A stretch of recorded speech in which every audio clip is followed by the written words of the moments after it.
जय राधा माधवा कुंज बिहारी।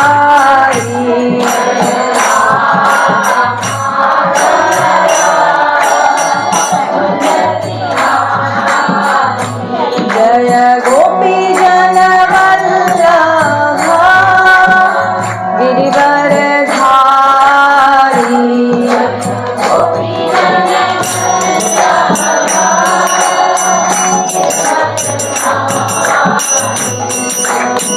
यशोदानंदन व्रज जनरंजना।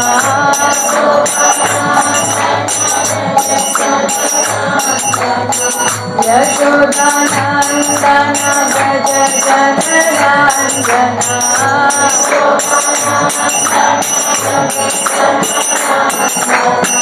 यमुना तीरा बनचारी।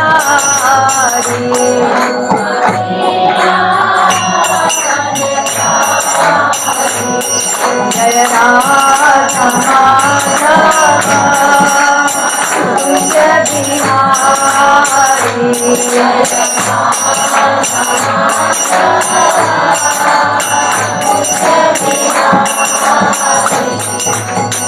हरे कृष्णा कृष्णा कृष्णा हरे हरे, हरे राम राम राम हरे हरे। हरे कृष्णा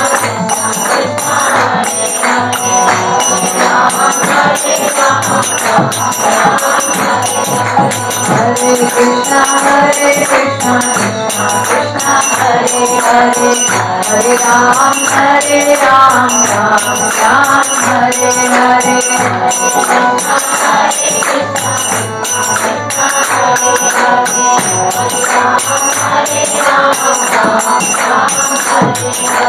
हरे कृष्णा कृष्णा कृष्णा हरे हरे, हरे राम राम राम हरे हरे। हरे कृष्णा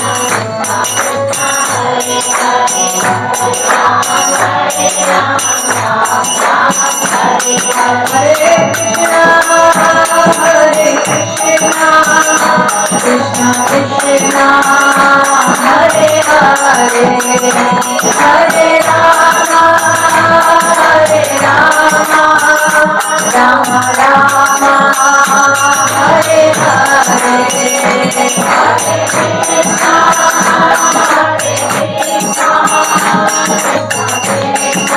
राम हरे हरे।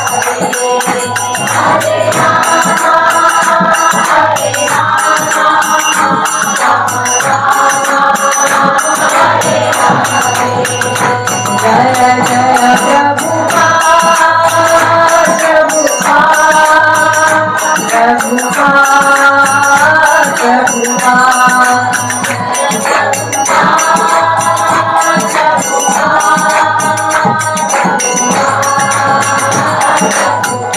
जय जय गुरुदेव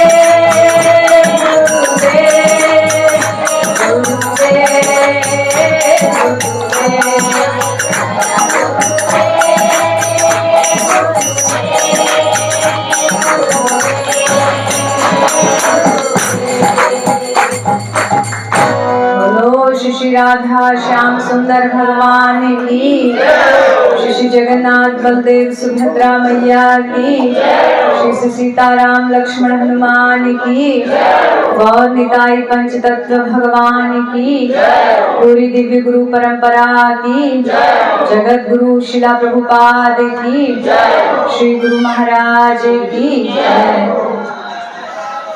हरे कृष्णा हरे कृष्णा कृष्णा कृष्णा हरे हरे, हरे राम राम राम हरे हरे। ॐ अज्ञानतिमिरान्धस्य ज्ञानाञ्जनशलाकया चक्षुरुन्मिलितं येन तस्मै श्रीगुरुवे नमः। श्रीचैतन्यमनोभीष्टं स्थापितं येन भूतले स्वयं रूप कदा मह्यं ददाति स्वपदान्तिकं। वन्देऽहं श्रीगुरु श्रीयुतपदकमलं श्रीगुरुं वैष्णवांश्च श्रीरूपं साग्रजातं सहगण रघुनाथान्वितं तं सजीवं सावधूतं सावधूतं परिजन सहितं श्रीकृष्ण चैतन्य देवं श्री राधा कृष्ण पादान् सहगण ललिता श्री विशाखान्वितांश्च। हे कृष्ण करुणा सिंधु दीनबंधु जगतपते गोपेश गोपिका कांत श्री राधा कांत नमस्तुते। तप्त कांचन गौरांगी श्री राधे वृंदावनेश्वरी वृषभानुसुते देवी प्रणमामि हरिप्रिये। वाञ्छाकल्पतरुभ्यश्च कृपा सिन्धुभ्यैव च पतितानां पावनेभ्यो वैष्णवेभ्यो नमो नमः। जय श्री कृष्ण चैतन्य प्रभु नित्यानंद श्री अद्वैत गदाधर श्रीवासादि गौर भक्तवृंद। हरे कृष्णा कृष्णा कृष्णा हरे हरे हरे राम राम राम हरे हरे। हरे कृष्णा कृष्णा कृष्णा हरे हरे हरे राम राम हरे हरे। बोलो भगवत गीता यथारूप की भगवान श्री कृष्ण की वाणी भगवत गीता की जगत गुरु शिला प्रभुपाद की जय। हरे कृष्णा। भगवत गीता यथारूप अध्याय 7 भगवत ज्ञान श्लोक संख्या 20। श्लोक बोर्ड पर लिखा है, आप सब लोग दोहराने का प्रयास कीजिए। कामस्तस्थितज्ञाना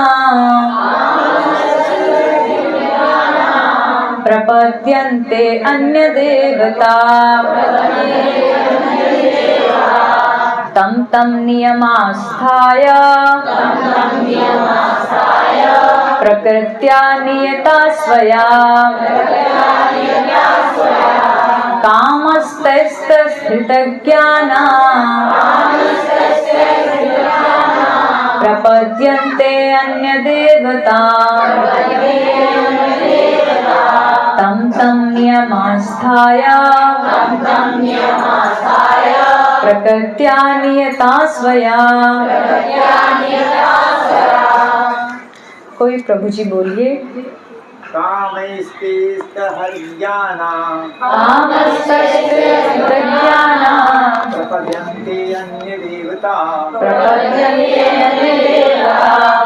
तं नियमास्थाय प्रकृत्या नियता स्वया। माता जी कोई बोलिए। कामस्ते हर्याणां प्रपद्यन्ते अन्यदेवता तं नियमास्थाय प्रकृत्या नियता स्वया। अनुवाद। जिनकी बुद्धि भौतिक इच्छाओं द्वारा मारी गई है वे देवताओं की शरण में जाते हैं और वे अपने अपने स्वभाव के अनुसार पूजा के विशेष विधि विधानों का पालन करते हैं। तात्पर्य अर्चने वंदनी जगत गुरु शिला प्रभुपाद की। जो समस्त भौतिक कलमश से मुक्त हो चुके हैं वे भगवान की शरण ग्रहण करते हैं और उनकी भक्ति में तत्पर होते हैं। जब जब भौतिक कल्मश धुल नहीं जाता तब तक वे स्वभावतः अभक्त रहते हैं, किंतु जो भौतिक इच्छाओं के होते हुए भी भगवान की ओर उन्मुख होते हैं वे बहिरंगा प्रकृति द्वारा आकृष्ट नहीं होते, क्योंकि वे मुक्त हो जाते हैं। बोलो भगवद गीता यथार्थ रूप की, श्रील प्रभुपाद की।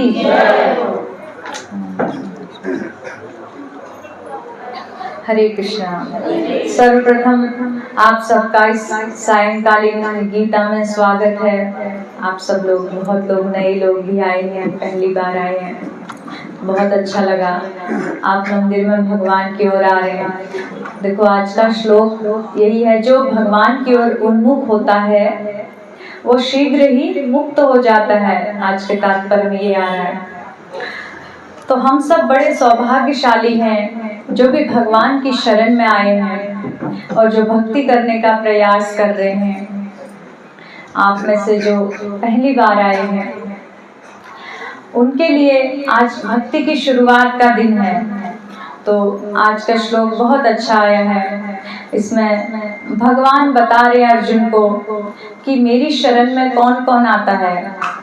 पीछे हमने चर्चा की थी कि मनुष्यानाम सहस्रेषु, हजारों में से कोई एक मनुष्य मेरी ओर आता है, भगवान ने कहा था।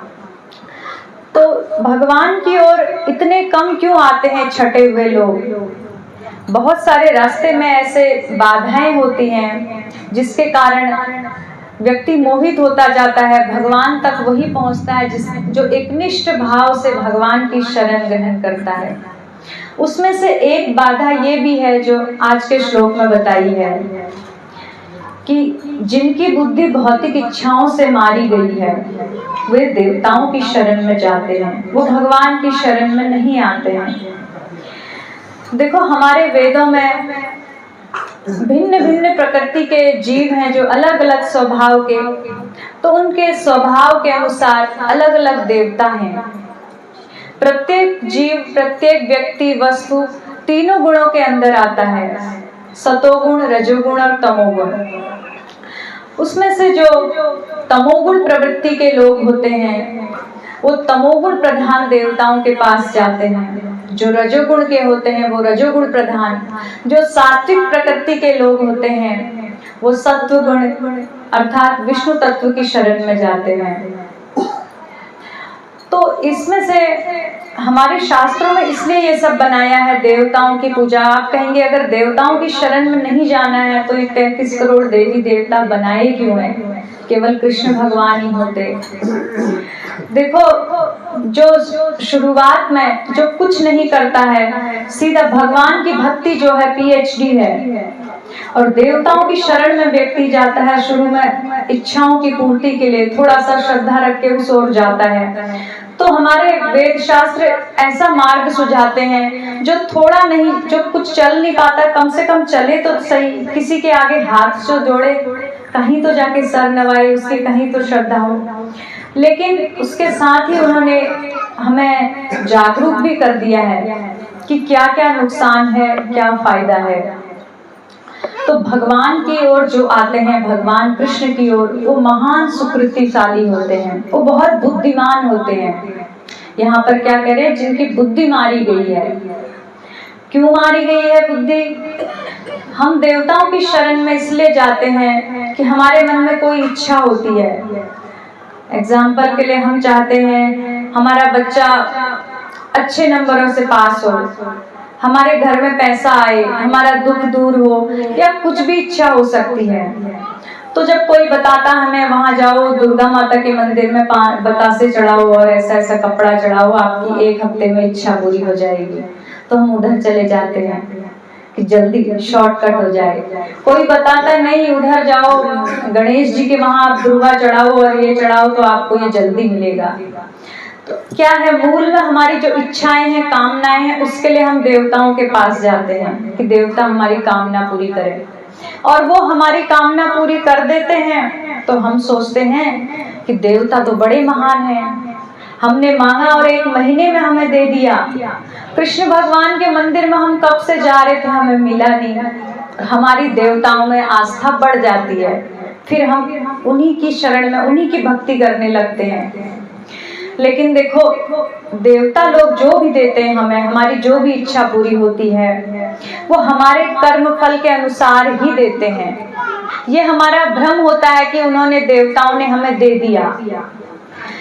हमारे, मान लो किसी व्यक्ति के इस जन्म में संतान नहीं थी, वो बहुत दुखी था, वो किसी की शरण में गया, किसी देवता की, वहां जाके प्रार्थना की और कुछ उसने चढ़ाया। देवता बिना चढ़ाए कभी नहीं देते हैं, ये भी ध्यान रखिएगा, उनको बदले में कुछ देना पड़ता है। कुछ चढ़ाया तो उसका संतान हो गया। वो संतान जो देवता हमें देते हैं, हमारे भाग्य में इस जन्म में संतान नहीं थी, जो अगला जन्म था वहां हमारी एक संतान थी, उस भाग्य को वो इधर शिफ्ट कर देते हैं, वहां से लाके हमें दे देते हैं। हम सोचते हैं यहाँ पर खुश हो जाते हैं, लेकिन हमारे भाग्य में संतान सुख नहीं होगा तो अगले जन्म में फिर हमें वो दुख भोगना पड़ेगा। सामने नहीं दिख रहा, लेकिन दूसरे जन्म में तो वो कष्ट आएगा। तो कोई बहुत बड़ी बात नहीं, हमारे जो कर्मों का फल है वही वो देते हैं। जैसे एक छोटा बच्चा किसी की दुकान पर जाए, 5 रुपए लेके जाए किसी किराने की दुकान पर, कहे मुझे ब्लेड दे दो, दुकान वाला 5 रुपए लेगा और ब्लेड दे देगा उसको, उससे कोई मतलब नहीं बच्चे से। लेकिन वही बच्चा घर में अगर 50 रुपए दे के भी अपने माँ बाप को बोले मुझे ब्लेड दो, तो माता पिता कभी नहीं देंगे, उनको पता है बच्चे का हाथ कट जाएगा, वो उसके हितैषी हैं। ऐसे ही हितैषी हमारे भगवान श्री कृष्ण हैं, वो हमें वही चीज देते हैं मांगने पर जो हमारे हित में होती है। देवताओं को इससे कोई मतलब नहीं है कि हमारा इस संसार चक्र से मुक्ति हो नहीं हो, हमें कष्ट मिले, उन्हें जो मांगा दे दिया, क्योंकि हम उन्हें कुछ देते हैं। लेकिन यहाँ पर आज के श्लोक में ये समझ आ रहा है, यदि आपको कुछ मांगना ही भी है तो भागवतम में एक श्लोक आता है, अकामो सर्व कामो मोक्ष कामो उदारति तीव्रेण भक्ति योगेन यजेत पुरुषम परम। यदि आपको कुछ भी चाहिए, आपकी बहुत सारी कामनाएं हैं और आपकी कोई कामना नहीं है, या आपको मुक्ति चाहिए, भगवान का धाम चाहिए, टोटल A to Z आपको जो भी चाहिए, आप क्या करो, भक्ति करो, भगवान की शरण में आओ। भगवान बहुत अच्छा देते हैं। देखो, हम ये भौतिक संसार में हम जो पढ़े हैं, एक तरह से हम यहाँ जेल में हैं। जो देवता गण होते हैं, ये लोग जेल में, जैसे कोई व्यक्ति जेल में है, वहां पर वो कहे हमें थोड़ा सा सुविधाएं दो, कष्ट हो रहा है, तो जिसके पास थोड़ी सी पावर होगी जेल में, जो थोड़ा उच्च पदाधिकारी होगा, वो क्या करेगा, सुविधाएं उनको दे देगा। लेकिन उस सुविधाएं देने का कुछ अर्थ हुआ, बताओ? है तो हम जेल में ही, हमें 2 रोटी की जगह 4 रोटी मिल जाए तो क्या फायदा। और वहीं पर अगर हम राष्ट्रपति से अप्रोच लगाते हैं तो राष्ट्रपति क्या करेगा, हमें सबसे पहले जेल से निकालेगा। वो देखेगा इनकी समस्या कहाँ है, जेल से निकालेगा तो हमें सब कुछ खुद ही मिल जाएगा। जब हम बाहर आएंगे हमें रोटी भी मिलेगा, स्वतंत्रता मिलेगी, पैसा मिलेगा, सब मिलेगा। तो ऐसे ही जो हम इस भौतिक संसार में पड़े हैं, हम छोटी छोटी इच्छाओं के लिए देवताओं की शरण में जाते हैं, वो हमें दे तो देते हैं, हम खुश भी हो जाते हैं थोड़ी देर के लिए, लेकिन पड़े तो जेल में ही है ना, हमारा कल्याण नहीं होता है। लेकिन अगर भगवान की शरण में जाते हैं तो भगवान क्या करते हैं, हमें इस संसार से निकाल के वैकुंठ ले जाते हैं। कहते तुम मेरी शरण में आए तो दोबारा तुम्हें किसी के आगे हाथ नहीं जोड़ना पड़ेगा, दोबारा तुम्हें किसी चीज की कमी नहीं पड़ेगी। श्रीमद् भागवतम में ध्रुव महाराज की कथा आपने सुनी होगी। ध्रुव महाराज क्या थे, 5 वर्ष के बालक थे। उन्होंने देखा कि मेरे पिताश्री ने मेरी सौतेली माता के पुत्र को, यानी कि मेरे सौतेले भाई को अपनी गोद में बिठाया है, तो बच्चे के मन में आया पिताजी की गोद में मैं भी बैठूं। जब ध्रुव महाराज पिता की तरफ गोद में बढ़ने लगे तो उनकी सौतेली माता ने उनको धुतकार के नीचे उतार दिया, बोला तुम गोद में बैठने लायक नहीं हो, अगर तुम्हें पिता की गोद में बैठना है तो भगवान की तपस्या करो, और तपस्या करके क्या करो, उनसे वरदान मांगो। वरदान में क्या मांगो कि मैं सौतेली माता के पेट से जन्म लूं। बताओ कितनी अनमोल उनने अपनी कोख को समझा कि वरदान मांगना है कि सुरुचि माता जो सौतेली माँ है उसके पेट से गर्भ से जन्म लूं, फिर पिता के गोद में बैठूंगा। ध्रुव महाराज बालक थे, उनको बहुत ठेस लग गई, बहुत मर्माहत हो गए। वो अपनी माँ के पास गए कि माता ऐसे ऐसी घटना, अब क्या करें। तो देखो सुनीति माता इतनी भक्त थी, इतनी समझदार थी। हमें सुनीति माता से एक शिक्षा मिलती है, सब माताओं को और पिताओं को भी, कि जब कभी हमें कोई ऐसा रास्ता हो, हमें लगता हो बड़ा कठिन है, लेकिन फिर भी सबको सलाह देते समय सही सलाह देनी चाहिए। सुनीति माता ने क्या कहा कि बेटा तुझे अगर उच्च पद चाहिए तो वो तो भगवान विष्णु के अलावा कोई नहीं दे सकता है। उसने ये नहीं कहा कि ये बच्चा क्या विष्णु को कैसे ढूंढेगा, कहाँ तपस्या करेगा, बड़ा कठिन है, बच्चे को बहला फुसला दूं। नहीं, बात उनने सही बताई। उनको भी नहीं पता था कि ये घर छोड़ के चला जाएगा। कहते भगवान विष्णु ही दे सकते हैं अगर तेरे को बड़ा पद चाहिए तो कहते हैं कि माताश्री भगवान मिलेंगे कहाँ फिर? कहते हैं भगवान मिलेंगे जंगल में। सुना है मैंने कि ऋषि मुनि लोग जंगल में जाते हैं, तपस्या करते हैं, तो वहां भगवान मिलते हैं। तो जैसा माता ने बताया, ध्रुव महाराज उसी रात चल पड़े। उन्होंने इतनी कठोर तपस्या की कि 6 महीना पूरा नहीं हुआ था, भगवान प्रकट हो गए। अब जब भगवान प्रकट हुए तो भगवान उनसे कहते हैं कि पुत्र ध्रुव, तुम वरदान मांगो, मैं बहुत प्रसन्न हूं तुमसे। तो ध्रुव महाराज कहते हैं प्रभु मुझे कुछ भी नहीं चाहिए। भगवान कहते हैं ऐसा कैसे? तुम घर से तो बहुत ऊंचा पद, अपने दादा से भी ऊंचा पद लेके आए थे, ऐसी इच्छा लेके आए थे, अब कह रहे हो मुझे कुछ भी नहीं चाहिए। तो ध्रुव महाराज बहुत अच्छी बात कहते हैं, प्रभु मैं घर से तो एक कांच का टुकड़ा पाने के लिए निकला था, लेकिन जब आपकी भक्ति करी, आपकी शरण में आया, तो 6 महीने के भीतर मेरे हाथ में हीरा आ गया। अब हीरा किसी के हाथ में आ गया तो कांच का टुकड़ा लेगा, फेंक देगा। वो राज्य क्या था? एक कांच का टुकड़ा था, लेकिन भगवान की भक्ति हीरा। जब हम भक्ति करते हैं तो हमारी अन्य चीजों के प्रति भगवान क्या करते हैं, वो चीज तो हमें दे ही देते हैं, वो वस्तु, साथ ही हमारी जड़ को ही साफ कर देते हैं। हमारे अंदर इच्छाएं आनी खत्म हो जाती है, ये चाहिए, ये चाहिए, ये चाहिए। भगवान जड़ से सफाया करते हैं। तो ध्रुव महाराज को भगवान ने जब तपस्या की तो ध्रुव लोक दिया, ब्रह्मा जी से भी एक बड़ा लोक है, कहते वैकुंठ के समान ध्रुव लोक है, ऐसा लोक दिया। कहा तुम 36,000 वर्ष तक वहां राज्य करो, तुम्हारे राज्य में कोई दुख रोग शोक कुछ नहीं व्यापेगा, उसके बाद तुम मेरे वैकुंठ चले आना। बताओ भगवान की भक्ति का कितना फायदा है। अगर आपको कुछ चाहिए भी तो ना, आप कृष्ण की शरण में जाइए, वो आपको वस्तु तो दे ही देंगे, साथ में अपने धाम भी बुला लेंगे। देवताओं से जब कुछ मांगोगे, देवताएं वो वस्तु ही देंगे, वो भी क्षणिक होगी, शाश्वत नहीं होगी, क्योंकि देवता खुद ही क्षणिक है, वो ही शाश्वत नहीं, तो हमें कहां से दे सकते हैं। तो इसलिए इसके श्लोक में कह रहे हैं कि अगर कुछ भी चाहिए, अकामो सर्व कामो, बस एक बात याद रखनी कि हमें भगवान की ही शरण लेनी है, देवताओं की शरण में नहीं जाना है। उन्हें आदर करना है, पूजा करनी है, लेकिन चरण कमल श्री कृष्ण के ही पकड़ने हैं। जो देवता लोग देते हैं, हम उनको कुछ देते हैं, मान लो जैसे कुछ लोग गाँवों में ऐसा होता है कि बलि चढ़ाते हैं, हमारे कुल देवता, इतनी बलि चढ़ाओ तो ये दे देते हैं। वो इतनी बड़ी बलि चढ़ाते हैं, उसका वो 100वां हिस्सा देते हैं जो देवता लोग देते हैं। भगवान कैसा देते हैं? रावण ने 10 सिर काट के चढ़ाए शिव जी को, फिर क्या मिला बदले में? सोने की लंका। और विभीषण ने क्या चढ़ाया राम जी को?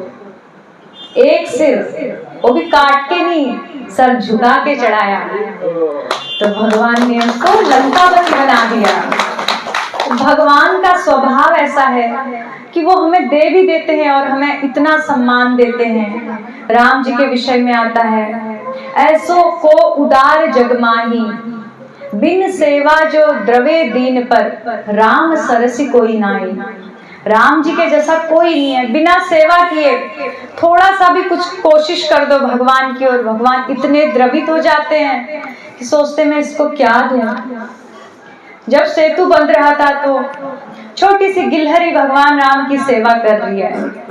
वो क्या सेवा कर सकती थी इतने बड़े समुद्र में सेतु बांधने में, गिलहरी के बश की बात नहीं थी। लेकिन भगवान ने क्या देखा कि मेरी सेवा कर रही है, भगवान ने उस गिलहरी की भी सेवा स्वीकार की। भगवान का ऐसा स्वभाव है। हमने कई उदाहरण हमारे शास्त्रों में आते हैं। सुदामा जी परम दरिद्र थे, उन्होंने क्या दिया, एक चावल दिया, उनके पास थोड़े से चावल थे और बदले में भगवान ने 1000 गुना बढ़ा के दिया। एक ऐसा ऐश्वर्य दिया कि लक्ष्मी माता डर गई कि कहीं वैकुंठ ना दे दे। ऐसा भगवान का स्वभाव है।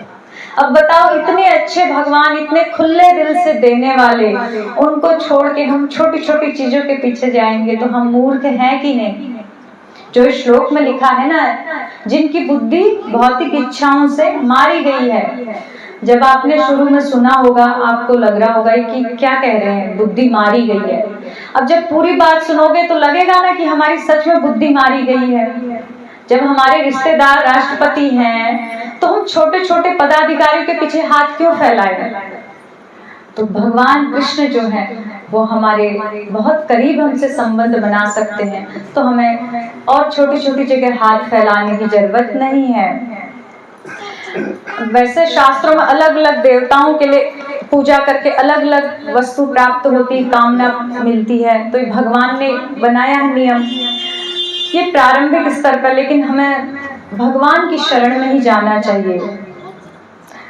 भगवान कृष्ण किसके समान है, 1000 यानी 2000 के नोट के समान है और देवता 10 रुपए के बराबर है। अगर आपके पास 2000 का नोट आ गया तो आप कहोगे मुझे 10 रुपया चाहिए? नहीं कहोगे। 2000 में सब आ गया, 10, 20, 100, 1000।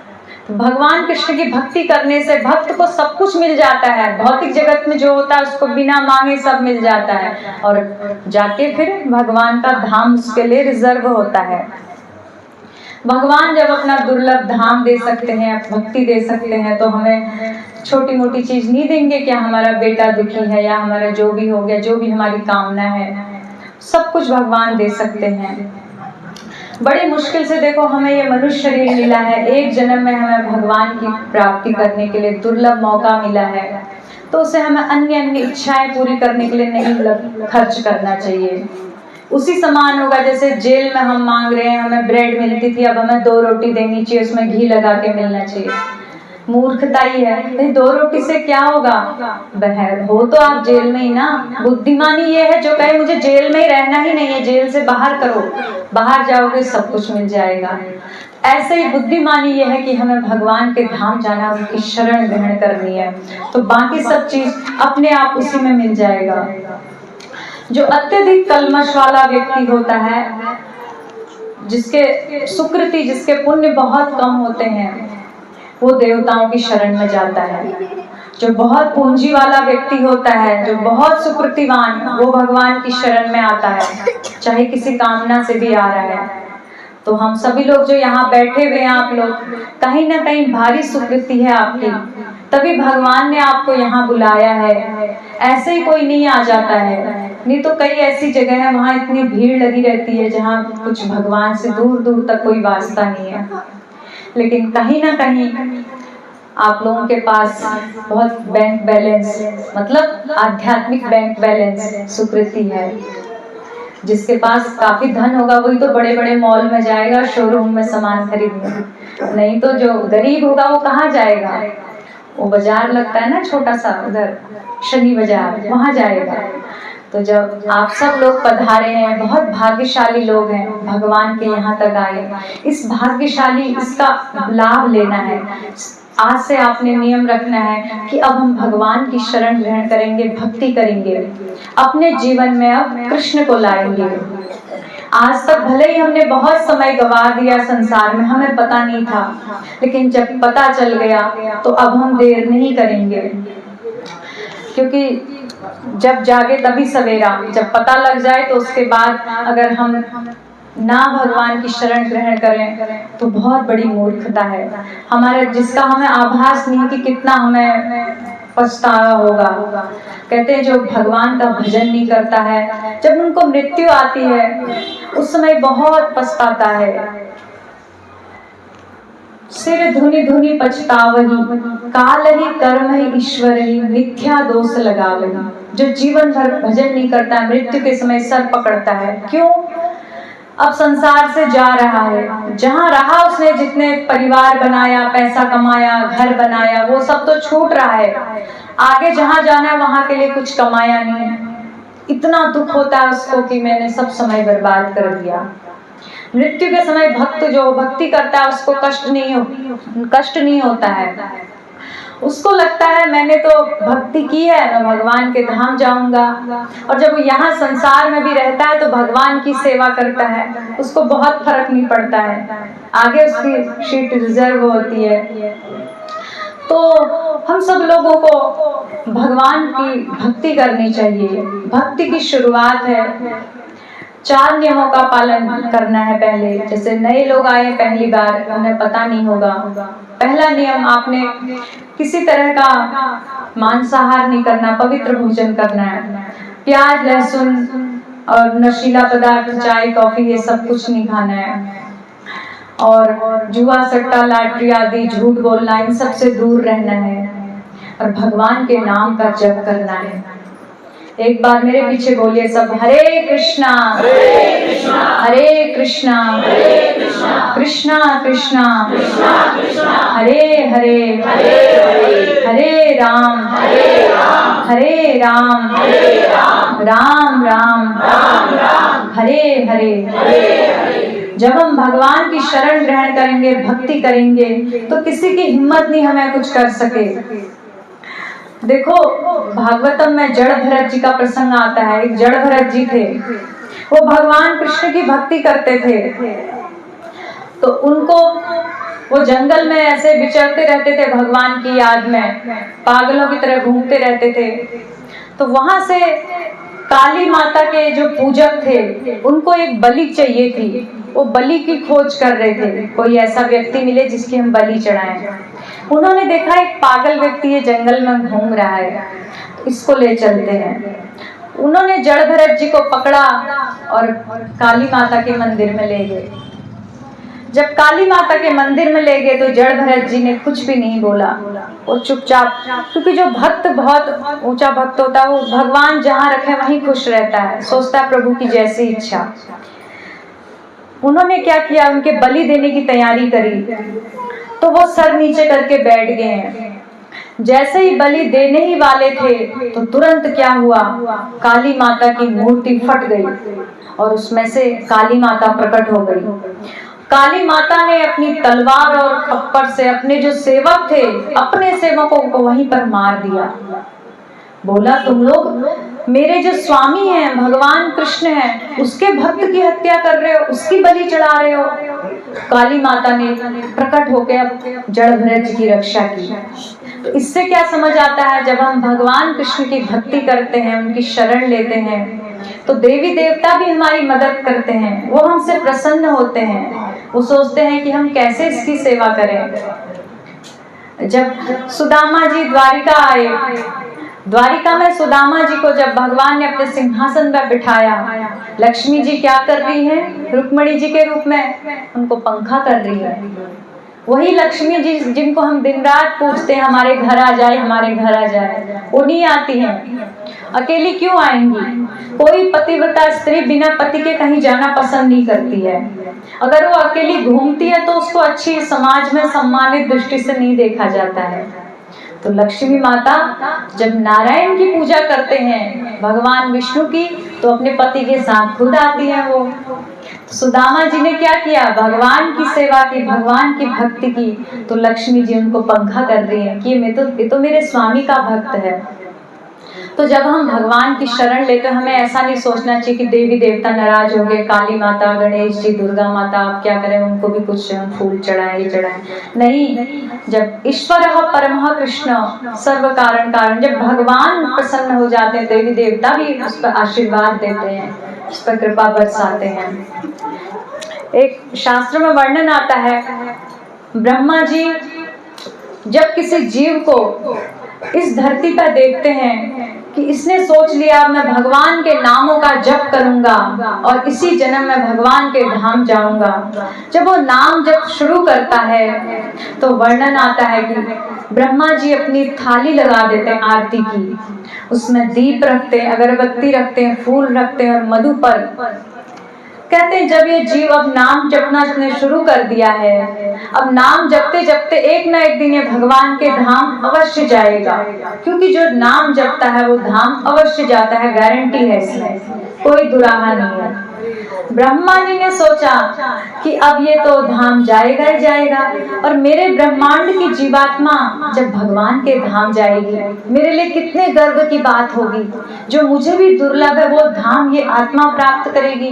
तो ब्रह्मा जी जिस दिन से जीव हरिनाम जपना शुरू करता है आरती की थाली लगा के तैयार रखते हैं, जब इस ब्रह्मलोक को पार करके ये वैकुंठ जाएगा मैं इसकी आरती करूंगा।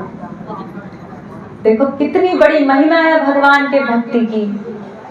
जब किसी पिता की संतान 4 बच्चों में से कोई एक बच्चा बहुत बड़ा काम करता है, मान लो कोई IAS ऑफिसर बन गया, उसका बड़ा नाम हो गया, तो पिता का सर कैसा ऊंचा हो जाता है गर्व से। ऐसे इस ब्रह्मांड के पिता ब्रह्मा जी जब देखते हैं मेरे लोक का एक जीवात्मा भगवान के धाम जा रहा है, बहुत प्रसन्न होते हैं, उनको गौरव लगता है, वो बड़े गर्व महसूस करते हैं। तो हमें भगवान की भक्ति ये इनके प्रकार है, आपको कुछ भी चाहिए कृष्ण की शरण लो, आपको भौतिक कामना है नहीं है, धाम चाहिए, जो मर्जी चाहिए कृष्ण की शरण लो, कृष्ण सब कुछ देने में समर्थ हैं और ऐसा देंगे कि कहीं और मांगना नहीं पड़ेगा फिर। तो हमें जब एक दुर्लभ मौका मिला है तो इस मौके का फायदा उठा के मनुष्य जीवन में भगवान की भक्ति की पूरा प्रयास लगा देना चाहिए। आगे प्रभुपाद जी कह रहे हैं, अतः जो भगवत भक्त नहीं है वे सोचते हैं कि देवता कुछ कार्यों के लिए भगवान से श्रेष्ठ हैं, किंतु शुद्ध भक्त जानता है कि भगवान कृष्ण ही सबके स्वामी हैं। एकले ईश्वर कृष्ण आर सब भृत्य, केवल भगवान कृष्ण ही स्वामी है, अन्य सब दास हैं। इसलिए शुद्ध भक्त कभी भी अपनी आवश्यकताओं की पूर्ति के लिए देवताओं के निकट नहीं जाता है, वह तो परमेश्वर पर निर्भर रहता है, वो जो कुछ देते हैं उसी से संतुष्ट रहता है। देखो भगवान की भक्ति अग्नि के समान है, व्यक्ति की समस्त इच्छाएं खत्म कर देती है। ध्रुव महाराज की तरह उसको जब मिलेगा बेस्ट मिलेगा, ऐसा किसी ब्रह्मा जी के लोक में नहीं था, ऐसा उस लोक दिया ध्रुव महाराज को, फिर वैकुंठ दिया, कितना फायदा हुआ। और 6 महीने भगवान की भक्ति करी। अगर वो किसी देवता की शरण में जाते, उससे मांगते, तो देवता के पास खुद स्वर्ग है, वो स्वर्ग से छोटा ही देंगे, कुछ देंगे, कितना दे सकते थे, उनकी क्षमता में ही नहीं तो कैसे देंगे। तो भगवान ऐसे राजा हैं। देखो प्रारंभिक स्तर में हमें भगवान की शरण लेनी चाहिए, लेकिन आज के श्लोक से सार ये ग्रहण करना चाहिए कि भगवान की शरण में जाके हमें उनके चरण कमल मांगने हैं, भक्ति मांगनी है। ठीक है, आपका मन नहीं मान रहा है, कुछ चीज आपको चाहिए तो कोई बात नहीं, वो मांग लो, लेकिन लक्ष्य रखो, एक दिन मैंने निष्काम रूप से भगवान की भक्ति करनी, केवल भगवान चाहिए। जैसे किसी राज दरबार में 2 भिखारी किसी राजा के दरबार में गए, बहुत समय लगा। एक भिखारी के लिए राज दरबार में जाना कितना कठिन है, बहुत दिनों से प्रार्थना की मुझे राजा से मिला दो, 2 मिनट मिलना है, 2 मिनट मिलना है। जब भिखारी बड़ी मुश्किल से इतने कष्ट सह सह के राजा के पास गए, हर द्वार पर एक सैनिक खड़ा है, रोक देता है, फिर उसको कहना पड़ता है। हर द्वार पार करते करते जब राज दरबार में पहुंचा, वहां देखा भव्य सिंहासन पर राजा विराजमान है। तो राजा ने कहा, अच्छा तुम लोग कब से कह रहे हो, क्या चाहिए तुमको, मांगो। इतने बड़ा राजा है, उसके लिए भिखारी कुछ मांगे कोई बड़ी बात नहीं। एक भिखारी कहता है कि महाराज मैं रोज कटोरा लेके सड़क के किनारे बैठता हूँ, रोटी का टुकड़ा देते हैं लोग, उसी से जीवन यापन करता हूँ, मुझे पेट भर के भोजन दे दो। राजा अपने सैनिकों को कहता है, बढ़िया बढ़िया आइटम जितनी भी है इसको पेट भर खिला दो। राजा के वहां तो 56 व्यंजन बनते हैं, कोई बड़ी बात नहीं है। तब दूसरे भिखारी से कहते हैं, तेरे को क्या चाहिए? कहता है महाराज मैंने बहुत भीख मांगी है, पूरा जीवन भीख मांगी है, लेकिन अब मैं भीख नहीं मांगना चाहता हूँ, आप कुछ ऐसा करो मुझे भीख ना मांगनी पड़े।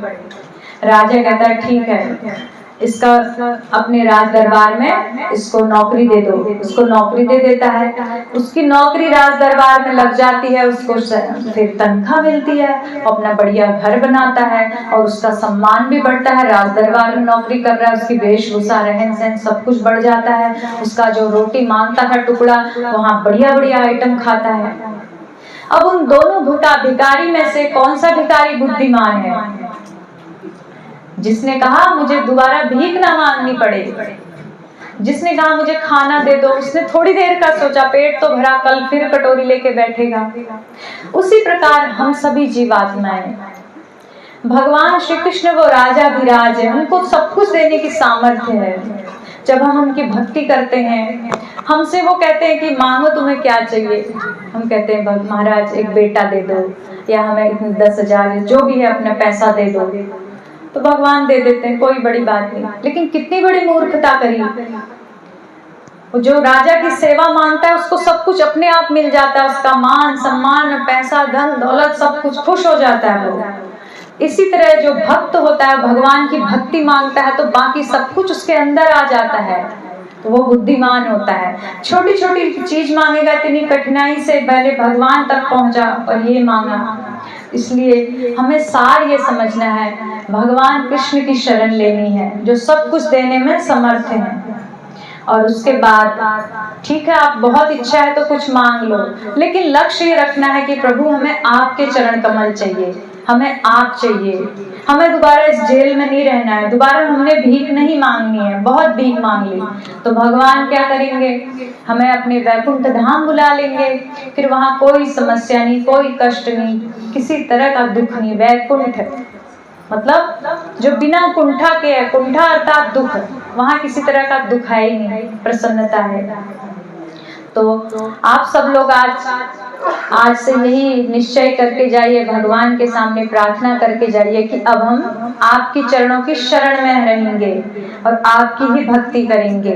भगवान की भक्ति से सब कुछ मिल जाता है। भक्ति कैसे करनी है? भक्ति की शुरुआत है नाम जप से। भक्ति की शुरुआत भी नाम जप है और अंत भी नाम जप ही है। तो सब ने घर में जाके कम से कम 10 मिनट, ज्यादा से ज्यादा आप जितना दे सको, जितना आप पैसा खर्च करोगे उतना बढ़िया आपको सामान मिलेगा। तो जितना आप जप करोगे उतनी बढ़िया आपकी भक्ति बढ़ेगी। भक्ति अग्नि के समान है, सब कुछ हमारा पाप रोग शोक सब भस्म हो जाता है और हम प्रसन्न हो जाते हैं। क्योंकि जो दुख आ रहे हैं हमारे कर्मों से ही आ रहे हैं, हमारे कर्म जल जाते हैं, भस्म हो जाते हैं। जैसे लकड़ी को आग में डालो तो लकड़ी भी आग बन जाती है, लेकिन हमें लगता है तो आग बन नहीं रही है। वो इसलिए नहीं बन रही कि अभी अभी ताजी हमने लकड़ी काटी है, वो गीली है। गीली लकड़ी को आग में डाला है तो थोड़े समय धुआं आएगा, वो धीरे धीरे गर्म होगी, गर्म होते होते सूखेगी, सूखेगी जिस दिन उस दिन आग लग जाएगी। ऐसे ही अभी हमारे पाप कर्म में हम भक्ति शुरुआत में कर रहे हैं, थोड़ा सा दिक्कत आ सकती है, लेकिन धीरे धीरे एक दिन ऐसा आएगा हम भक्ति में पूर्ण रूप से स्थित हो जाएंगे। आप सबका धन्यवाद। अभी आरती का समय हो गया है, तो आप सब लोग खड़े हो जाइएगा आरती के लिए। एक बार सब हाथ उठा के बोलिए, हरे कृष्णा हरे कृष्णा कृष्णा कृष्णा हरे हरे हरे राम राम राम हरे हरे।